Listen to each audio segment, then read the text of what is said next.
আমি নামাজ পড়ি না, রোজা রাখি না, গালিগালাজ করি, ঝগড়া বিবাদ করি, পরের আল ঠেলি, বিভিন্ন ফিতনা ফাসাদের সঙ্গে যুক্ত আছি, আমি হাজারো বারবার যদি বলি আমি ভালো হব, কখনো সম্ভব নয়। আমি আল্লাহর ওলি হব, হাজারো দোয়া করলেও সম্ভব নয়, যতক্ষণ না পর্যন্ত নিজে থেকে নিজে সংশোধন না হব, যতক্ষণ না পর্যন্ত নিজের চরিত্রকে পরিবর্তন না করব, যতক্ষণ না পর্যন্ত নিজে নিজে সমস্ত খারাপ দিকগুলো না ছাড়বো, তত সময় নিজে আল্লাহর ওলি হতে পারবো না। আর নিজের পরিবার পরিজনদেরকেও হাজারো তাদের পেছনে যদি আমরা তাদের জন্য দোয়া করছি যে আমার সন্তানকে আল্লাহ তুমি আল্লাহ তোমার ওলি বানিয়ে নাও, আমার স্ত্রীকে তোমার মাহবুব বান্দি বানিয়ে নাও, দোয়া করছি বটে, কিন্তু সেই স্ত্রীর জন্য আবার এমন পোশাক কিনে দিচ্ছে যে পোশাকটা শরীয়ত বিরোধী। আমার মেয়েটার জন্য এমন কিছু পোশাক কিনে দিচ্ছে যে পোশাকটা শরীয়ত বিরোধী, পর্দার খেলাফ, এমন পোশাক তাকে আমি পরিয়ে দিচ্ছি, আবার বলছি আল্লাহ আমার সন্তানকে তোমার নেককার বানিয়ে দাও। সম্ভব? সে সন্তানকে নেককার হবে বলে মনে হয় না। তাদের সর্ব বিষয়টা আপনাকে খেয়াল করতে হবে। যখন কোন বান্দা আল্লাহকে পাওয়ার জন্য এগিয়ে যায়, আল্লাহর রাস্তায় অগ্রসর হয়, আল্লাহর রহমত তার দিকে আরো বেশি বেশি তার দিকে আল্লাহর রহমত ধাবিত হয়। জোরে বলুন সুবহানাল্লাহ। তাহলে আমি যদি আগেই না গেলাম তাহলে আমি কেমন ভাবে আল্লাহকে পাবো? আজকে অনেক মানুষ বলে যে বর্তমানে আল্লাহর ওলি আর নেই। আগের যুগে দাদা হুজুর পীর কাবার রহমাতুল্লাহ আলাইহি, সফি ফাতে আলী ওয়াইসি রহমাতুল্লাহ আলাইহি, খাজা মাইনুদ্দিন চিশতি রহমাতুল্লাহ আলাইহি, মুজাদ্দিদ আল-ফিসানি রহমাতুল্লাহ আলাইহি, আগেকার যুগে আল্লাহর ওলি ছিল, বর্তমানে নেই। আসল কথা কি জানেন? সবথেকে বড় কথা হলো এটাই, আজকে আমরা গুনার ভিতরে এতটাই নিমজ্জিত রয়েছি, গুনার ভিতরে আমরা হাবুডুবু খাচ্ছি, যার কারণে সেই ভালো মানুষ আমাদের চোখে পড়ছে না। এটাই হলো মূল বিষয়। কেননা যদি আল্লাহর ওলি না থাকে বর্তমানে সময়ে, তাহলে দুনিয়াকে আল্লাহ ধ্বংস করে দিতেন। কেননা হাদিস শরীফ এসেছে আল্লাহ বৃষ্টি বর্ষণ করেন, আল্লাহ রিজিক দেন, ওলিদের ওসিলায় আল্লাহ বৃষ্টিটাও বর্ষণ করেন। জোরে বলুন সুবহানাল্লাহ। তাহলে আজকে যে আল্লাহ আমাদেরকে বাঁচিয়ে রেখেছেন বিভিন্ন আযাব গজব থেকে শুরু করে, আল্লাহ আমাদের সমস্ত নিয়ামতগুলো দিচ্ছেন সেই ওলিদের ওসিলায়। কিয়ামত পর্যন্ত ওলি থাকবে। যেদিন আল্লাহর ওলি, আল্লাহ বলার মানুষ একজনও থাকবে না, সেদিন আল্লাহ কিয়ামত সংগঠিত করবে। তো আল্লাহর ওলি আছে। আজকে যারাই বলে ওলি নেই, আসল কথা হলো তারা গুনার ভিতরে, নাপাক নোংরার ভিতরে হাবুডুবু খাচ্ছে।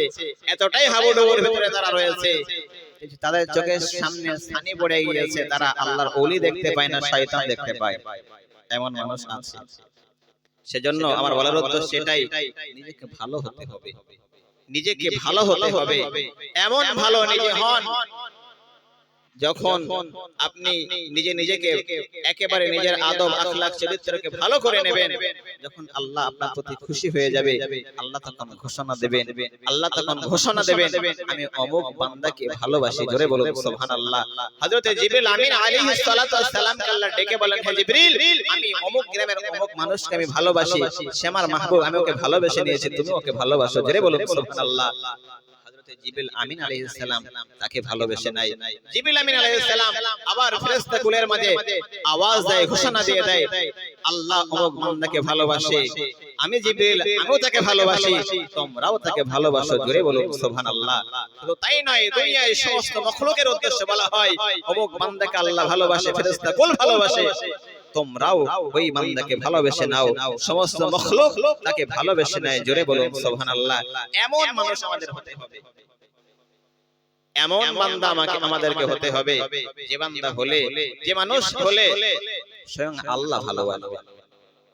দুনিয়াতে আপনি দুনিয়াতে নেতার অনুগত হওয়ার জন্য, নেতার ভালোবাসা পাওয়ার জন্য, দুনিয়া অনেক মানুষের ভালোবাসা পাওয়ার জন্য আপনি অনেক কিছু করে থাকেন। তারপরে হয়তো কিছু সময়ের জন্য ভালোবাসা পান, অনেক কিছু পান, কিন্তু এই ভালোবাসা পেয়ে আপনার লাভ হবে না যদি আল্লাহ আপনার প্রতি নারাজ থাকে, অসন্তুষ্ট থাকে। আল্লাহর সন্তুষ্টি আমাদের উদ্দেশ্য, আল্লাহর ভালোবাসা, আল্লাহর রাজি খুশি সন্তুষ্টিটাই আমাদের উদ্দেশ্য থাকবে। একমাত্র উদ্দেশ্য আল্লাহর জন্য, যেটাই করব সেটা আল্লাহর জন্যই করতে হবে। আজকে আপনি দান করেন, যাই করেন না কেন, যদি আল্লাহর উদ্দেশ্য না হয়ে থাকে তাহলে বরবাদ হয়ে যাবে, বেকার হয়ে যাবে।